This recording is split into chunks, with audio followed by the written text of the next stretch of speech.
Hello everyone. तो आज का हमारा टॉपिक है vermicomposting, advantages, role of earthworm in soil fertility and contribution to the sustainable development goals. सबसे पहले हम देखते हैं कि व्हाट इज वर्मी कंपोस्टिंग। तो जैसा मैंने बताया था अपने प्रीवियस वीडियोस में भी कि vermicomposting is a biological process in which earthworms and associated microorganism convert organic waste such as crop residues हो गए, किचन वेस्ट हो गया या एनिमल डंग इन या agro industrial by products into a stable and nutrient rich organic manure that is known as vermicomposting. Process क्या होता है कि इसमें हम ऑर्गेनिक वेस्ट को एक लेयर में या पिट के फॉर्म में हम उसको स्प्रेड करते हैं। देन उसके बाद हम अर्थवर्म को उसमें इंट्रोड्यूस करते हैं। तो अर्थवर्म जो है वो जो भी ऑर्गेनिक मटेरियल है उसको इंजेस्ट करके उसको कन्वर्ट कर देता है into the form of vermi compost. Commonly use species कौन कौन सी हैं ये मेंशन मैंने ऑलरेडी कर दी थी। वर्मी कंपोस्ट को हम ब्लैक गोल्ड भी वर्मी कंपोस्ट को हम ब्लैक गोल्ड भी बोलते हैं।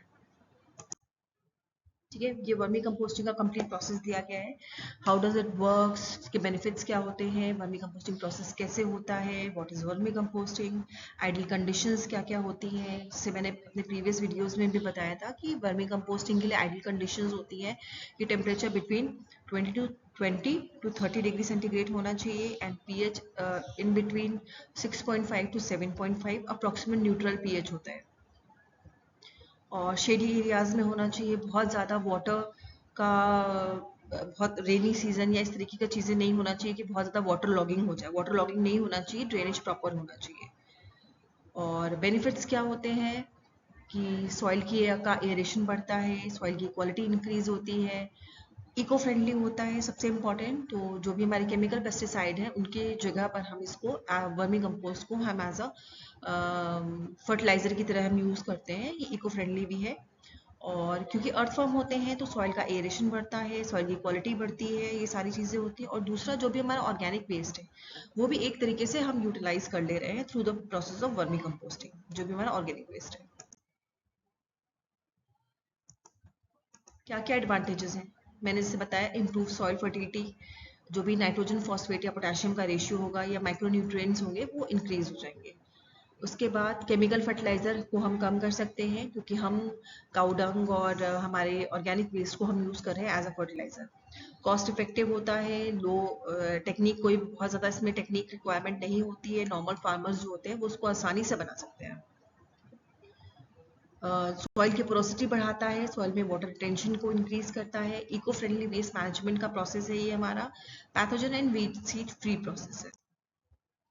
सॉइल फर्टिलिटी में अर्थवर्म का क्या क्या रोल होता है। पहला क्या देखिए, न्यूट्रिएंट साइक्लिंग, जो भी नाइट्रोजन फॉस्फोरस या पोटेशियम कैल्शियम डायरेक्टली सॉइल में जा रहे हैं उनको साइक्लिंग के लिए हेल्प करता है। दूसरा क्या है, ह्यूमस फॉर्मेशन होता है। ह्यूमस जैसे कि कोई भी लिटर फॉल जब होता है प्लांट से, तो उसको वो directly as a organic waste हम उसको नहीं यूज़ करते हैं। जब उसका थोड़ा डिकम्पोजिशन हो जाता है तब हम उसको यूज़ करते हैं। तो जब पार्शली डिकम्पोज हो जाएगा litre by the micro organism तो वो ह्यूमस का फॉर्मेशन हो जाएगा। ठीक है, ह्यूमस जो होता है वो बहुत ही न्यूट्रिएंट डेंस, बहुत ही न्यूट्रिएंट रिच सॉइल का पार्ट होता है।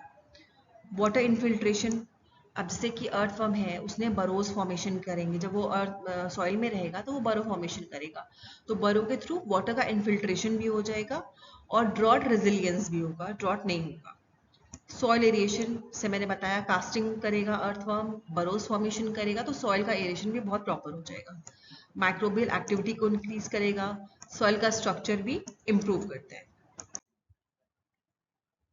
ये सारी चीज़ें मैंने बता दी। इम्प्रूव द सॉइल स्ट्रक्चर हो गया, एनरिच सॉइल विथ न्यूट्रिएंट्स हो गया, एनहांस न्यूट्रिएंट अवेलेबिलिटी है, इंक्रीज सॉइल ऑर्गेनिक मैटर हो गया, boost beneficial micro organism, improve water holding capacity, reduces soil erosion और सपोर्ट हेल्दी प्लांट ग्रोथ। ये सारी चीज़ें इसकी बेनिफिट्स हैं।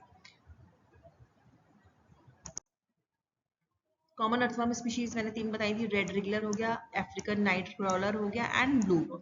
ये 3 स्पीशीज हैं जो हम कॉमनली यूज करते हैं for the process of vermi composting. अब इंडिविजुअल स्पीशीज किस तरीके का क्या कैरेक्टरिस्टिक्स होते हैं कि रेड रेगुलर जो है वो सरफेस फीडर है, हाई रिप्रोडक्शन रेट है and most widely use world wide होगा। ये सरफेस पे रहेगा। ठीक है। अफ्रीकन नाइट क्रॉलर क्या है, ये लार्जर बॉडी साइज है and well suited to warm tropical climate such as African countries हो गया, या अगर हम इंडिया की बात करते हैं तो इंडिया में जहां पर भी वार्म क्लाइमेट्स होंगे वहां के लिए सुटेबल होगा, इसका बॉडी साइज भी बड़ा होता है। Last one is blue worm. ये क्या होता है, फास्ट कंपोस्टर होता है, ये बहुत जल्दी जल्दी कंपोस्टिंग का प्रोसेस करेगा और मॉइस्ट ट्रॉपिकल कंडीशन में ये प्रिफरेबली बहुत अच्छे से ग्रो करता है।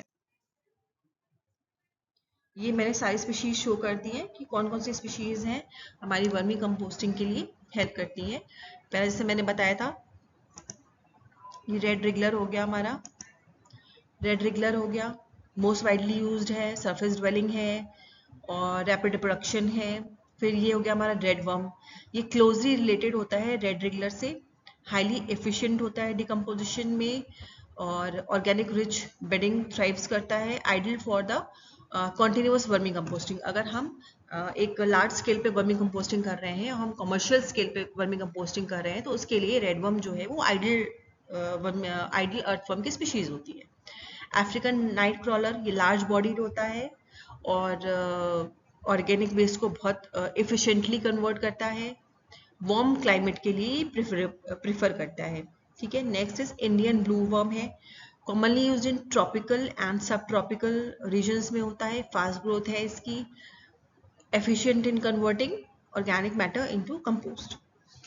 Then Indian blue worm, suitable for tropical climates, good decomposer of organic waste, high reproductive capacity होती है, nutrient rich casting करता है, perform well, जो भी हमारा कंपोस्टिंग पिट्स हैं या पेट्स है उसके लिए बहुत अच्छे से ये परफॉर्म करता है Indian blue worm.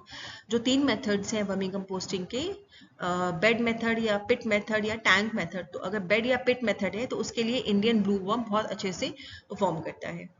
Next Indian earthworm, जो हमारा नेटिव इंडियन स्पीशीज है अर्थवर्म की, दैट इज इंडियन अर्थवर्म।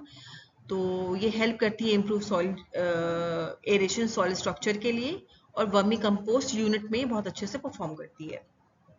ठीक है। एपिजेनिक, जैसे मैंने बताया था एपिजेनिक स्पीशीज होती है, कुछ एंडोजेनिक स्पीशीज होती है अर्थवर्म की। तो एपिजेनिक होगी वो जो सॉइल के सरफेस पे रहेगी, और एंडोजेनिक वो स्पीशीज है जो सॉइल की इनसाइड लेयर में प्रेजेंट होती है। तो एपिजेनिक अर्थवर्म्स जो होते हैं वो ज्यादा बेनिफिशियल होते हैं in the process of vermi composting. ये न्यूट्रिएंट कॉम्पोजिशन है अर्थ वर्मी कंपोस्ट का। ऑर्गेनिक कार्बन 9 to 17% हो गया, नाइट्रोजन 1.5 to 2.5% हो गई, फॉस्फोरस 1% to 2% है, potassium 1 to 1.5%, pH approximate neutral 6.5 to 7.5 and carbon nitrogen ratio 20:1। ये सेम चीज़ें जो मैंने अभी बताया कि न्यूट्रिएंट का कॉम्पोजिशन क्या होगा वर्मी कंपोस्ट में, एनपीके रेशियो क्या होगा, 50% नाइट्रोजन है, 25% फॉस्फोरस है एंड 25% पोटेशियम है। अब ये एक बात ये आती है कि हमारे लिए माइक्रोन्यूट्रिएंट्स इंपॉर्टेंट क्यों है, इनका क्या रोल है प्लांट की ग्रोथ में। तो जो नाइट्रोजन है that is essential for leaf and stem growth and overall plant की वाइटैलिटी के लिए इंपॉर्टेंट है कि प्लांट सर्वाइव कैसे कर पाएगा, उसके लिए नाइट्रोजन इंपॉर्टेंट है। फॉस्फोरस का क्या इंपॉर्टेंस है, ये रूट डेवलपमेंट के लिए, फ्लावरिंग के लिए, एनर्जी ट्रांसफर के लिए इंपॉर्टेंट है। पोटेशियम हेल्प करता है in enzyme activation, water regulation and disease resistance. कुछ और माइक्रोन्यूट्रिएंट्स भी हैं जो वर्मी कंपोस्टिंग के प्रोसेस के थ्रू रिसाइकल्ड होते हैं, that is calcium, magnesium, sulphur, micronutrients, organic matter, ये सारी चीजें हैं जो वर्मी कंपोस्टिंग के प्रोसेस के थ्रू रिसाइकल्ड होती रहती हैं। एप्लीकेशन हम कहाँ कहाँ कर सकते हैं, फील्ड क्रॉप पे कर सकते हैं, हॉर्टिकल्चर एंड वेजिटेबल में करते हैं, हम नर्सरी एंड पॉटिंग मिक्सेस में करते हैं वर्मी कंपोस्ट का यूज, लैंडस्केप एंड लॉन्स में, किचन एंड होम गार्डन्स में एंड वर्मी वॉश बनाने के लिए। चैलेंजेस क्या क्या है, एक तो लेबर बहुत चाहिए हमें, स्पेस चाहिए होता है, और सेंसिटिव टू क्लाइमेट, अगर बहुत एक्सट्रीम वेदर्स कंडीशन है, बहुत हाई टेम्परेचर है या बहुत लो टेम्परेचर है तो उस कंडीशन में भी अर्थवर्म सर्वाइव नहीं कर पाता है।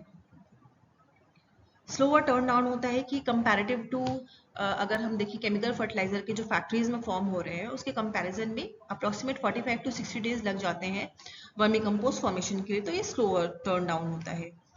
और डिपेंड करता है कि किस तरीके का ऑर्गेनिक वेस्ट प्रोवाइड किया गया है, उस पर डिपेंड करता है कि हमारा वर्मी कंपोस्ट का क्वालिटी क्या होगी। स्केल अप अगर हमें करना है उसके लिए कई कंस्ट्रेंट्स होते हैं और लोगों में बहुत ज़्यादा अभी इसको लेकर अवेयरनेस नहीं है और मार्केट गैप भी है। एंटरप्रेन्योरशिप एंड लाइवलीहुड अपॉर्चुनिटीज क्या क्या है? हम vermi compost and vermi wash का सेल कर सकते हैं, अर्थवर्म कल्चर सप्लाई कर सकते हैं, आप एज अ ट्रेनिंग या कंसल्टेंसी ओपन कर सकते हैं, वर्मी बेड यूनिट जो होती है वर्मी कंपोस्टिंग की उसकी मैन्युफैक्चरिंग कर सकते हैं, ऑर्गेनिक सर्टिफिकेशन सपोर्ट कर सकते हैं एंड रूरल एम्पावरमेंट, गांव में आप सिखा सकते हैं, आप अर्थवर्म का कल्चर प्रोवाइड करके अर्न कर सकते हैं, आप वर्मी वॉश सेल कर सकते हैं, आप वर्मी कंपोस्ट सेल कर सकते हैं। तो ये सारी चीज़ें हमारी लाइवलीहुड अपॉर्चुनिटीज़ हैं। एसडीजी का क्या रोल है इसमें? Zero hunger, good health and wellbeing, clean water sanitation हो गया, रिस्पॉन्सिबल कंजम्पशन है, क्लाइमेट एक्शन है एंड लाइफ ऑन लैंड। ये जो एसडीजी के जो गोल्स हैं, goal number 2, goal number 3, goal number 6, goal number 12, goal number 13 and goal number 15, इनको ये सपोर्ट करता है वर्मी कंपोस्टिंग का प्रोसेस। ये एसडीजी के गोल्स मैंने शो कर दिए हैं यहाँ पर कि कौन कौन से गोल नंबर 2, 6, 8, 11, 17, 15, 13, ये सारे गोल्स जो है वो एसडीजी के इससे कवर होते हैं हमारे। तो की टेक अवे क्या है? वर्मी कंपोस्टिंग जो है वो ऑर्गेनिक वेस्ट मैनेजमेंट का बहुत अच्छा इको फ्रेंडली तरीका है। इसको आसानी से, जिससे हमारी सॉइल में न्यूट्रिएंट रिसाइकल होते हैं, एरेशन होता है, सॉइल स्ट्रक्चर अच्छा होता है, केमिकल फर्टिलाइजर की यूज नहीं करना पड़ता है, वाटर और जो सॉइल है इसका पोल्यूशन भी कम हो जाता है। Thank you.